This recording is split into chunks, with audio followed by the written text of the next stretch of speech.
বাচ্চা থেকে বড় সকলেই আমরা কম বেশি নিমকি খেতে পছন্দ করি।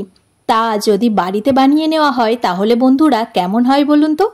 আজ আমি বানাবো বাড়িতে নিমকি। ছোট বড় দুরকম সাইজেরই নিমকি আজ তৈরি করব। নিমকি বানানোর জন্য আমি এখানে নিয়ে নিলাম 2 কাপ পরিমাণ ময়দা, কালো জিরে আর নিয়ে নিচ্ছি 1 চামচ জোয়ান। হাত দিয়ে জোয়ানটাকে এইভাবে একটু ঘষে ওর মধ্যে দিয়ে দেব।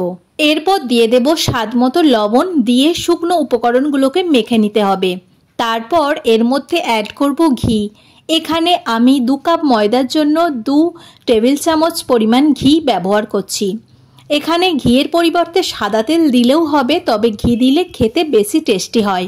তারপর ঘিটাকে ভালো করে কিন্তু মেখে নিতে হবে, তবে ঘিয়ের পরিমাণটা কিন্তু ঠিক রাখতে হবে। আর এই যে এইভাবে যখন মুঠো করলে মুঠো হবে তখনই কিন্তু বুঝে নিতে হবে যে খুব সুন্দরভাবে এটা মাখা হয়ে গেছে। এরপর এর মধ্যে অ্যাড করব জল। অল্প অল্প করে জল দিয়ে একটা ময়দার ডো তৈরি করে নেব। এই মাখাটা দিয়েই 2 রকমের নিমকি হয়ে যাবে। এই যে বন্ধুরা দেখুন, এইভাবে আমি এটাকে কিন্তু মেখে নিয়েছি। এরপর এটাকে সমান 2টো ভাগে ভাগ করে নেব। একটাতে বানাবো বড় নিমকি আর একটাতে ছোট নিমকি। এরপর একটা ভাগ থেকে আমি 2টো লেচি কেটে নিচ্ছি। প্রথমে বানিয়ে নেব ছোট নিমকিগুলো। তার জন্য আমি এই লেচিগুলো থেকে রুটির মতো করে বেলে নেব। খুব বড় করে, একটু পাতলা করে, যেমন আমরা রুটি করি ঠিক সেই রকমভাবে বড় করে কিন্তু বেলে নিতে হবে। খুব বেশি আটা দেওয়ার প্রয়োজন নেই, এমনি অল্প করে আটা দিয়ে কিন্তু এটাকে বেলে নিতে হবে। আর তারপর নিমকির মতো সাইজ করে কেটে নিচ্ছি।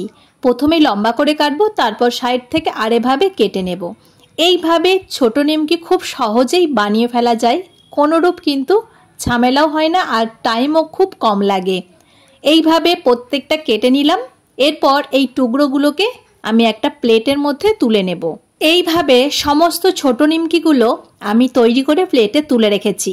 এরপর বড় নিমকি বানানোর জন্য আর একটা যে লেচি ছিল সেটা থেকে আমি লুচির থেকে একটু বড় সাইজ করে ডো কেটে নেব।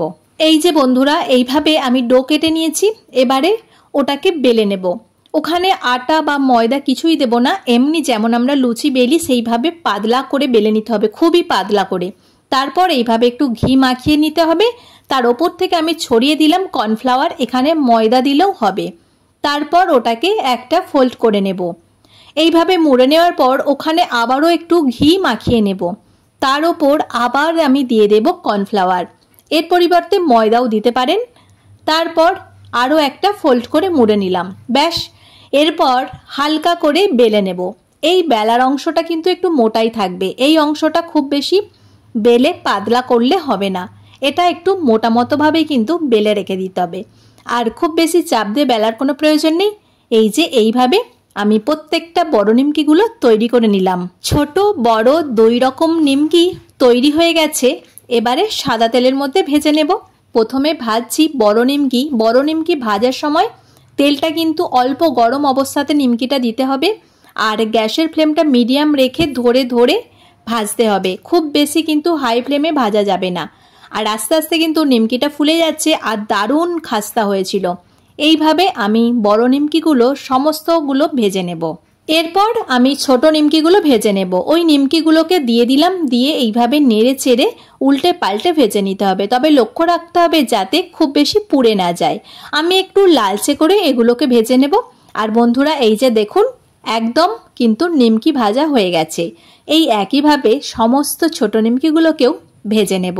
এইভাবে বাড়িতে নিমকি ভেজে একটা পাত্রের মধ্যে কিন্তু ভরে রেখে দিলে এটা মুচমুচেই থাকবে, একদমই কিন্তু নরম হয়ে যাবে না। আর এই একইভাবে আমি সমস্ত নিমকিগুলোকে কিন্তু একটু লালচে করেই ভেজেছি। এবারে সমস্ত নিমকিগুলোকে একটা প্লেটের মধ্যে তুলে নেব। আর বন্ধুরা আপনাদেরকে চলুন দেখাই এই নিমকিটা কতটা মুচমুচে হয়েছে।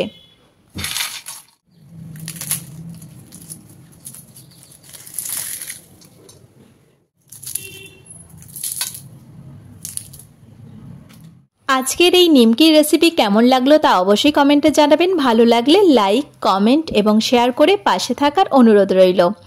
আজ এই পর্যন্ত, আবার ফিরে আসবো অন্য কোনো এক রেসিপি নিয়ে। ভিডিওটি দেখার জন্য সকল বন্ধুকে জানাই অসংখ্য ধন্যবাদ। সকলে ভালো থাকবেন, সুস্থ থাকবেন।